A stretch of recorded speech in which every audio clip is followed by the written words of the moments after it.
We begin this hour with President Trump facing roadblocks from two federal judges over what both Democrats and some Republicans have called a slush fund.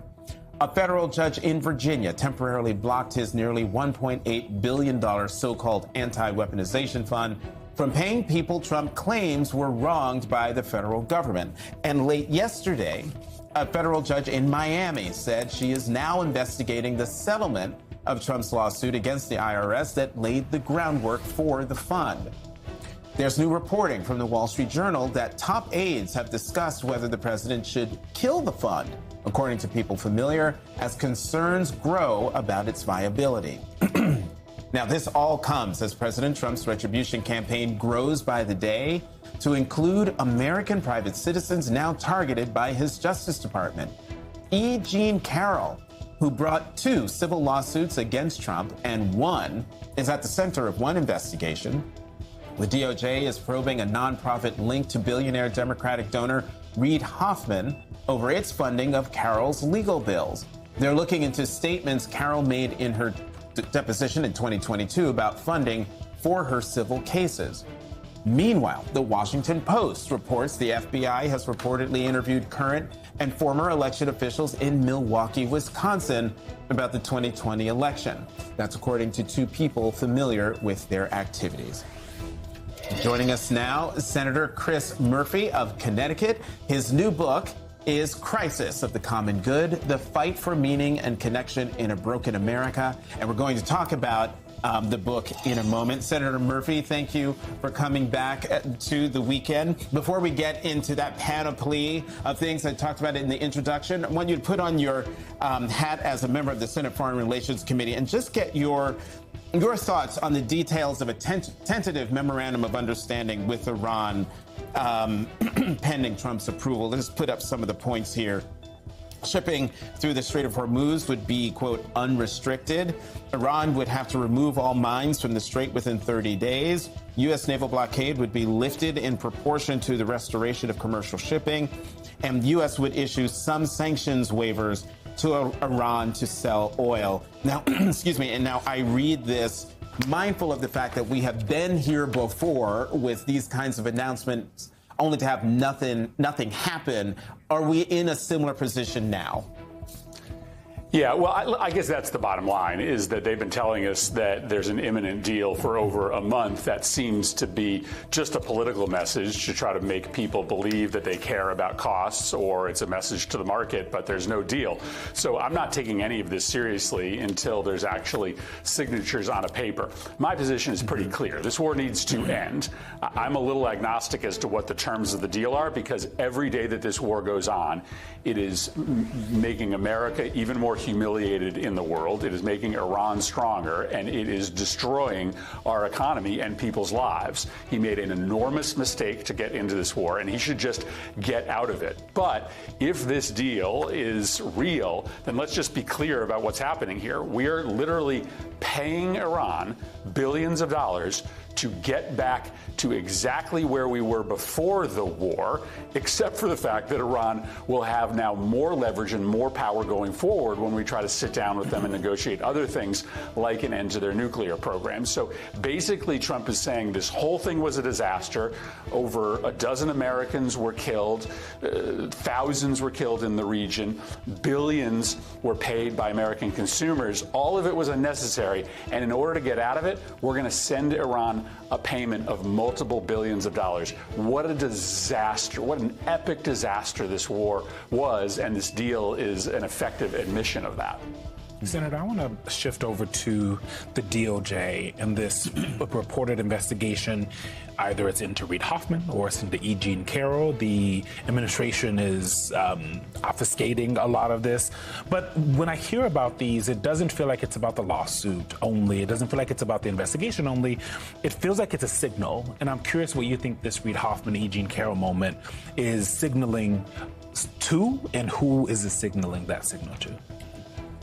Well, I mean, we're living in a banana republic right now. Let's just be honest. I mean, there is no law when it comes to the friends of the president and when it comes to the enemies of the president. And this is why many of us have been ringing alarm bells since Trump came into office. What he is trying to do is to use the Justice Department to punish his enemies, to use his regulatory agencies to take down his critics from the air, and then using all sorts of wildly inventive ways to reward his supporters, including his most violent supporters. That's what this $1.8 billion fund is about, giving payments to people who tried to kill members of Congress on his behalf. This is not a world we can accept. And what is frankly remarkable is that the democracy is still alive because people across this country have stood up in record numbers, despite the fact that he's trying to send a signal that if you oppose him, there are going to be consequences, perhaps criminal consequences. So, yes, this is grave. It's unprecedented in American history. It is a signal to people to shut up and stay out of politics. What's remarkable is that people aren't listening. The American people are still coming out in huge numbers to say we refuse to live in this world. Senator, you just mentioned this $1.8 billion weaponization fund, and so I want to drill down on this for a second. We've had two important rulings on Friday about this fund, one blocking it and one opening up an inquiry into a settlement with the IRS. What's your take on that? Well, I mean, it is obviously totally illegal at multiple levels. I mean, first of all, let's just remember what he did here. He effectively sued himself, right? He sued the IRS. He is the head of the IRS. The judge said, that's not legal. You can't sue yourself. You have to have two opposing parties. And so he said, okay, then we'll just settle out of court. The judge is now saying, well, this isn't over. This is not an actual lawsuit. But it's also blatantly illegal. I mean, he's dipping into the Treasury and using money for an illegal purpose. There is nothing that Congress has ever written that says the president can just take $1.8 billion of your dollars to hand out to his friends and to hand out to police beaters. So I think the courts will likely say that he can't do this. That's probably necessary because even though there's a little bit of kerfuffle in the Republican caucus in the Senate right now, they are probably just going to, as they always have, do whatever he wants. But for all of the corruption, this is maybe the most nuclear-grade corruption, because if he gets away with this, then what's to stop him from doing it over and over and over again, just putting his hand into the Treasury, taking out billions of dollars, handing it to his family, handing it to his friends. It's a corruption scheme that is endless. So let me do a quick follow-up on this. Your Republican Senate colleagues, sounds like they had a really intense internal meeting before they left for the break. Do you actually think they will step up and do what is necessary to block this fund? Put aside what the courts are doing. Yeah, probably not. I mean, yeah. I just think like past his prologue, and they've given him everything he wanted over and over again. There was one of my colleagues who kind of said the truest thing. They were like, he probably shouldn't have done this before we voted on reconciliation, right? It would have been better if he had just waited. And so my feeling is that they may be just postponing the vote on this big reconciliation bill, where they're going to have to vote on an amendment that would make this $1.8 billion fund illegal, because they hope that it blows over by the time they take that vote. I don't think they're right about that. I think people are going to be pissed off about this from now until the election. But yeah, I hope that they stand up to him. I'm always hoping that they do, but I haven't seen it yet. Senator, we for weeks have been talking about the destruction of the East Wing and this ballroom that he's constructing. Now we're talking about what he's doing to the reflecting pool, painting it blue. The octagon of a UFC ring is coming up over the White House. You see it there. That is, I believe that is a live picture that you're looking at of the UFC ring rising behind the White House from the South Lawn.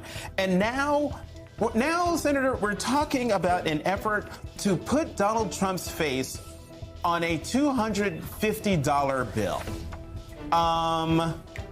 Just your thoughts on that and all of these projects that the president is undertaking that are all about boosting him up all about self-aggrandizement. Meanwhile, the American people are grappling with gas that's now above $4 a gallon in lots of places.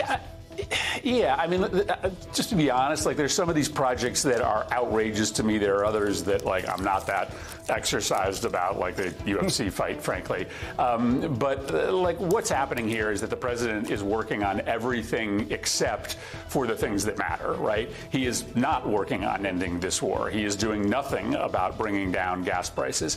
And it is true that right now the corruption story is piercing the American zeitgeist. People in this country who maybe weren't thinking and talking about this as much last year are talking about it a lot. The ballroom, the weaponization fund.